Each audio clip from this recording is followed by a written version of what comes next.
¿Qué tal? Buenas noches a todos. Bienvenidos al telediario de Al24 News desde Argelia. Decenas de mártires palestinos en los intensos bombardeos sionistas contra Gaza, mientras varias partes advierten de un genocidio contra los desplazados palestinos. Argelia expresa su disposición a suministrar fertilizantes al mercado etíope, acuerdo para facilitar los intercambios comerciales y de inversión entre ambos países, mientras una comisión conjunta identificará proyectos concretos que refuercen la seguridad energética. Arrancan en Riad nuevas conversaciones de paz entre delegaciones rusas, americanas y ucranianas para detener la guerra en Ucrania, mientras Trump dice esperar un próximo acuerdo sobre las tierras raras de Ucrania.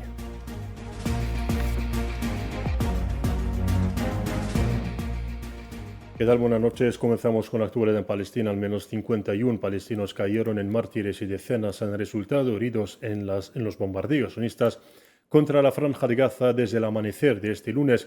La televisión de Al-Aqsa informó de que los aviones de guerra de la ocupación lanzaron más de 25 bombardeos en algunas horas solo en diferentes zonas de la ciudad de Khan Yunis, junto con intensos ataques en diferentes zonas de la Franja de Gaza, causando la muerte de decenas de personas, entre ellas mujeres y niños.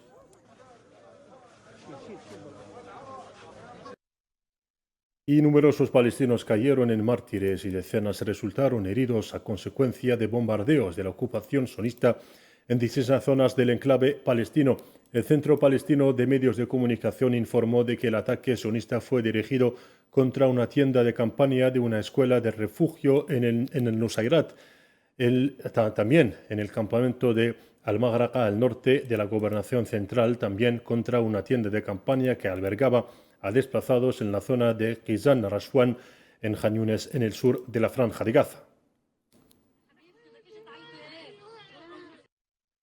Y la noche del domingo al lunes, un bombardeo sionista golpeó el complejo médico Nasser en Khan Yunis, causando la muerte de 5 personas, entre ellas Ismail Barhum, miembro de la oficina política de Hamas, y dejando varios heridos. Este nuevo ataque contra el hospital de Nasser ha desatado la indignación de los habitantes de Gaza, que exigen la protección de los centros médicos en la franja. Detalles a continuación con Belkacem Faid Aishawi. El hospital Nasser de Khan Yunis ha vuelto a ser blanco de la ofensiva sionista. En plena noche, un misil impactó directamente en las áreas de urgencias y cirugía del complejo médico, desatando el terror y el caos entre pacientes y personal sanitario. Las llamas devoran uno de los edificios, mientras los equipos de rescate entre los escombros y el humo buscan desesperadamente sobrevivientes. Un misil impactó directamente en la segunda planta del edificio de urgencias. También alcanzó la sala de cirugía masculina y, como pueden ver, la unidad quedó totalmente destruida. El 90% de los pacientes fueron trasladados ilesos, pero hay mártires y heridos. En el momento del ataque, decenas de pacientes se encontraban hospitalizados en la unidad de cirugía o acababan de salir del quirófano. Muchos de ellos, aún debilitados, vieron su estado agravarse por la brutalidad del bombardeo, mientras otros quedaron atrapados entre los restos del hospital. Indignados y desamparados, los habitantes de Gaza claman por la protección de los centros médicos, que según el derecho internacional humanitario deben ser intocables en tiempos de guerra. Nos sorprendió un misil que cayó sobre nosotros. Había oscuridad, polvo, piedras y cristales cayeron sobre nosotros. Media hora después de la operación, su estado empeoró. Ya no podía respirar, su herida sangraba, su estado empeoró. Pedimos protección, al menos en el hospital. Incluso en el hospital, la seguridad es imposible.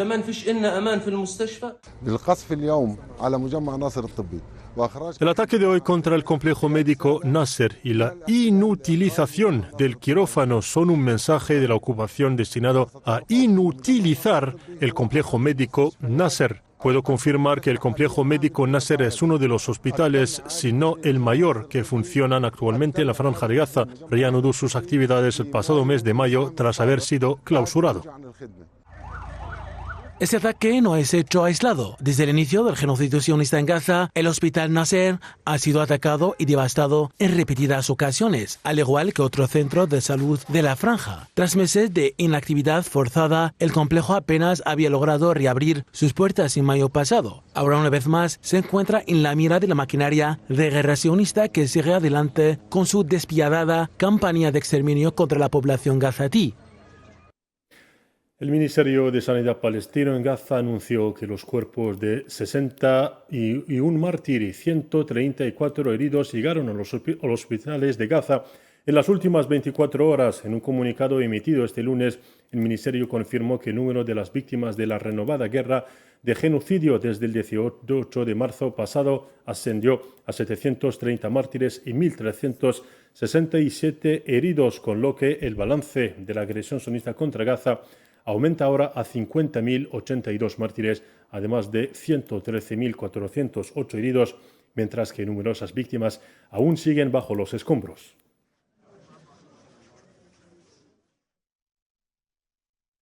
La Autoridad de Asuntos Civiles anunció hoy lunes que informó a la Autoridad de Asuntos de Presos y Liberados y al Club de Presos Palestinos del martirio de un detenido menor de edad en Ramallah, en la prisión de Megiddo, según un comunicado de prensa emitido por el Club de Presos Palestinos.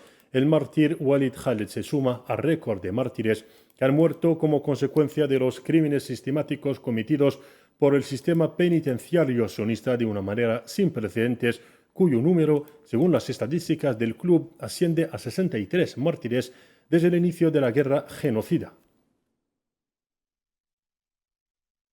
Siempre en Cisjordania ocupada, las fuerzas de ocupación sionistas detuvieron al menos 30 palestinos desde el domingo por la noche hasta el lunes por la mañana durante una incursión a gran escala en Cisjordania ocupada, incluidos expresos, uno de los cuales fue liberado en el reciente acuerdo de intercambio.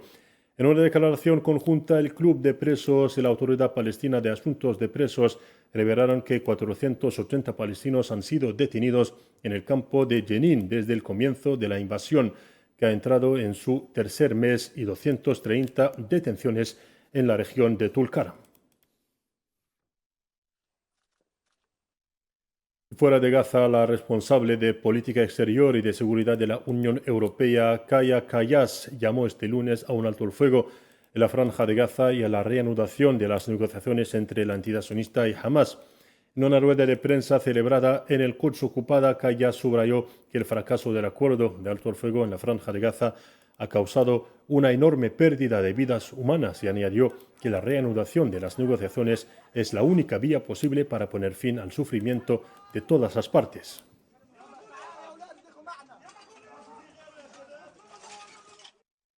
En Marruecos, varios activistas anti-normalización en el país llamaron a enfrentar el proyecto sionista en el reino por considerarlo un interés y un deber nacional. En una intervención durante un seminario organizado por el Movimiento Marroquí de Unificación y Reforma, Aziz Hennawi, secretario general del Observatorio Marroquí contra la Normalización, subrayó que el proyecto sionista ha penetrado en todos los ámbitos de la vida del reino con la cooperación de algunos agentes que trabajan para hacer de la normalización una puerta de entrada al sionismo.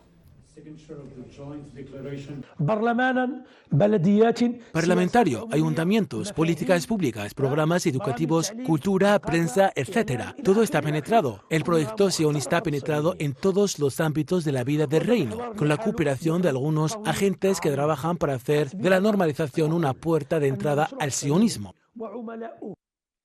Argelia ha criticado a la misión de las Naciones Unidas para el referéndum del Sáhara Occidental, MINURSO, por hacer la vista gorda ante las violaciones de los derechos humanos por parte de la ocupación marroquí en los territorios saharauis ocupados. El representante permanente de Argelia ante las Naciones Unidas, Ammar Benjama, interviniendo en una reunión del Consejo de Seguridad de la ONU dedicada al refuerzo de la resiliencia en las operaciones de paz de la ONU, Ammar Benjama cuestionó lo que calificó de silencio de la MINURSO a la hora de denunciar las violaciones de derechos humanos.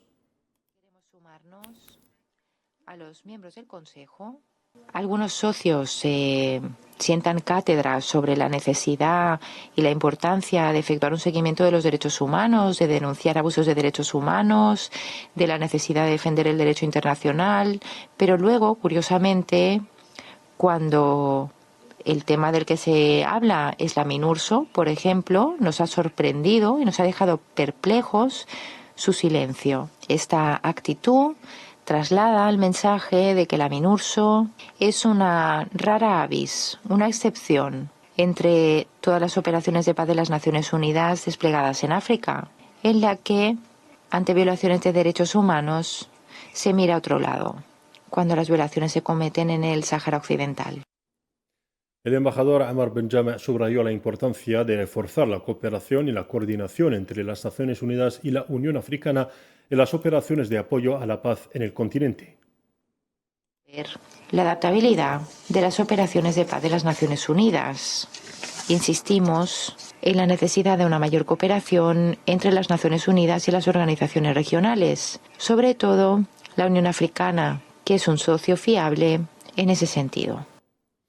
En cooperación y tal como decíamos en portada, el ministro de Estado argelino de Energía, Minas y Energías Renovables, Mohammad Arqab, ha confirmado la disponibilidad de Argelia para abastecer el mercado etíope de fertilizantes, especialmente de urea. Durante las conversaciones mantenidas este lunes en Addis Abeba con el ministro etíope de Comercio e Integración Regional, Kasaun Gofe, en el marco de su visita de trabajo a Etiopía, Arqab estimó en un 46% la necesidad local de urea en torno a los 2 millones de toneladas anuales. Por otra parte, Argelia y Etiopía acordaron este lunes continuar las consultas para desarrollar mecanismos prácticos que faciliten los intercambios comerciales y de inversión, promoviendo así la integración económica entre ambos países.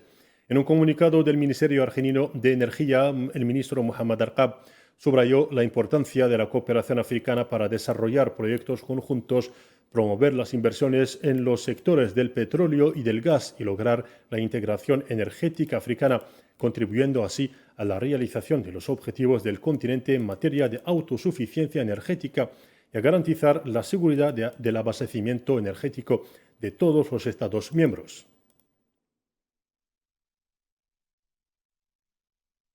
Siempre en Etiopía, el ministro de Estado, ministro de Energía, Minas y Energías Renovables de Argelia, Mohammad Arqab, y el ministro de Agua y Energía de Etiopía, Habtamu Etefa Geleta, acordaron formar un grupo de trabajo conjunto para identificar proyectos concretos lo antes posible.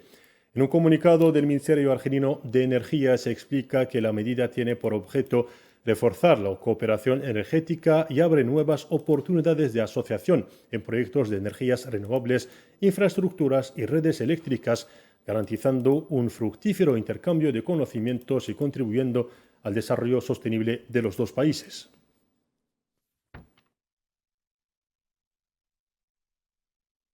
Y pasamos a continuación a la contienda entre Rusia y Ucrania. Kiev y Moscú intercambiaron ataques con drones dirigidos contra instalaciones energéticas en el inicio de las conversaciones de Riad sobre una posible tregua parcial en Ucrania. La administración militar ucraniana anunció que al menos 28 personas, entre ellas 4 niños, resultaron heridas en bombardeos rusos contra viviendas civiles en la ciudad. Mientras tanto, el Ministerio de Defensa ruso confirmó que repelió un ataque ucraniano con drones y misiles HIMARS contra un yacimiento de condensado de gas en Crimea y frustró un intento ucraniano de infiltrarse en el distrito fronterizo ruso de Belgorod.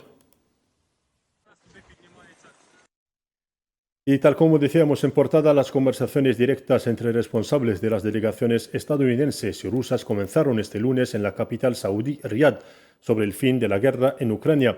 El asesor de Seguridad Nacional de Estados Unidos, Mike Waltz, ha declarado a la cadena CBC que las reuniones de Riad tienen como objetivo alcanzar un alto el fuego en el Mar Negro.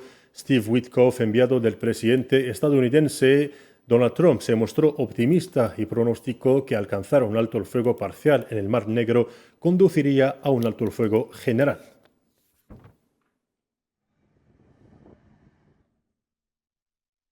Y desde Rusia, el Kremlin afirmó este lunes que Rusia y Estados Unidos tienen un entendimiento común sobre la necesidad de avanzar hacia un acuerdo para poner fin a la guerra en Ucrania, pero que aún quedan muchos aspectos diferentes por resolver.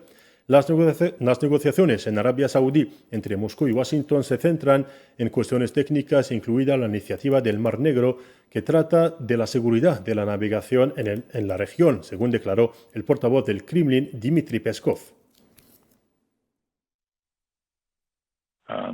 Hay un entendimiento común. Como saben, hoy se están celebrando conversaciones en Riyadh sobre las cuestiones técnicas. Una de las parcelas, por así decirlo, de estas cuestiones técnicas entre nuestra delegación y la delegación estadounidense. Por supuesto, aún quedan por resolver muchos aspectos relacionados con el acuerdo. Partimos de que la iniciativa del Mar Negro y todos los aspectos relacionados con la renovación de esta iniciativa están hoy en el orden del día. Fue una propuesta del presidente Trump, el presidente Putin la aceptó. Ese fue el mandato con el que nuestra delegación viajó a Riyadh. En primer lugar, se trata de la seguridad de la navegación marítima, pero se recuerda en su forma anterior. Todos sus aspectos había una parte bastante grande sobre obligaciones hacia nuestro país, que no se cumplieron la última vez. Así que esto también estará hoy en el orden del día. Y mientras responsables estadounidenses y rusos debatían este lunes una propuesta limitada de alto el fuego en el mar con la esperanza de que pudiera conducir a conversaciones de paz más amplias, el presidente de Ucrania afirmó que era necesario avanzar hacia la seguridad y la paz. Volodymyr Zelensky añadió que el progreso en las conversaciones de Arabia Saudí, donde una delegación ucraniana estaba presente al margen, era necesario para todos aquellos en el mundo que buscan la estabilidad en las relaciones internacionales. Hoy los representantes estadounidenses han hablado con el equipo de guerra, con los representantes de Rusia y después de nuevo una reunión de los equipos ucranianos y estadounidenses. Espero un nuevo informe. Necesitamos un movimiento hacia la paz real, hacia la seguridad garantizada. Esto es necesario para todos, en Ucrania, en Europa, en América y para todos los que en el mundo buscan la estabilidad en las relaciones internacionales. Por su parte, el presidente de Estados Unidos, Donald Trump, dijo este lunes que espera que se firme pronto un acuerdo de reparto de ingresos entre Estados Unidos y Ucrania sobre los minerales críticos ucranianos. Donald Trump también anunció a los periodistas mientras se reunía con su gabinete que Estados Unidos está hablando con Ucrania sobre la posibilidad de que empresas estadounidenses sean propietarias de centrales eléctricas ucranianas.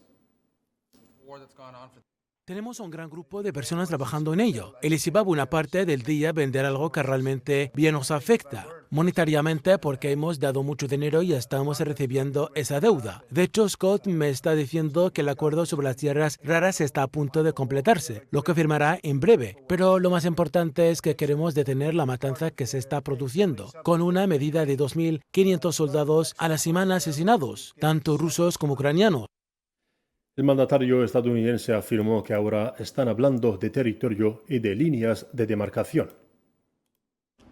Estamos hablando de territorio en este momento. Estamos hablando de líneas de demarcación. Estamos hablando de energía, de la propiedad de las centrales eléctricas. Algunas personas están diciendo que Estados Unidos debería ser el propietario de la central eléctrica y trabajar de esa manera porque tenemos la experiencia para arreglarla.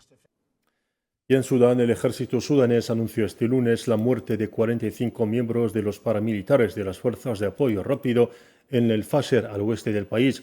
Los medios militares del ejército sudanés informaron en un comunicado de que la operación se saldó con la incautación de 3 vehículos de combate, señalando que 8 civiles, entre ellos 6 niños, murieron en un bombardeo de artillería lanzado por las fuerzas de apoyo rápido en el Fasher. Cambiamos de asunto y en España el Consulado General de Argelia en Barcelona organizó un iftar solidario en beneficio de los jóvenes y la diáspora argelina residente en Barcelona. El evento contó con la presencia de la señora cónsul general interina y su equipo de nuestro Consulado General en Barcelona, que también organizó varios iftar durante este sagrado mes de Ramadán en un espacio de intercambio que fortaleció los lazos de colaboración dentro de la diáspora. Y no lejos de Barcelona, la Asociación de la Comunidad Argelina en Girona organizó un iftar colectivo en honor de los miembros de la comunidad argelina y árabe residentes en la ciudad española. La iniciativa, organizada bajo los auspicios de la Embajada de Argelia en Madrid y acogida por el Centro Cultural Santa Ginea, vino a fomentar el espíritu de solidaridad y fraternidad entre la comunidad y fue ampliamente acogida por los asistentes, que expresaron su alegría por este fraternal encuentro. Buenas tardes. El día de hoy, la Asociación de la Comunidad Argelina, aquí en Gerona, hemos decidido realizar una cena de Iftar Ramadán para la gente más vulnerable. La mayoría de ellos pasan para allá porque tengo que explicar una cosa, que Gerona es una ciudad que está más cerca de la frontera francesa. Normal que la mayoría de la gente que pasan para allá le faltan comida, le faltan cosas, y más con el mes de Ramadán, que es el mes más sagrado por la comunidad musulmana. Hemos pensado que la mejor cosa que podemos aportar a los gente argelina o musulmana de manera general es ofrecer una shorba caliente, una comida caliente tradicional, para compartir con nosotros una cena de Iftar Ramadán. Y con estas imágenes de Iftar de la diáspora argelina concluimos nuestro diario de hoy. Gracias por su atención y hasta mañana.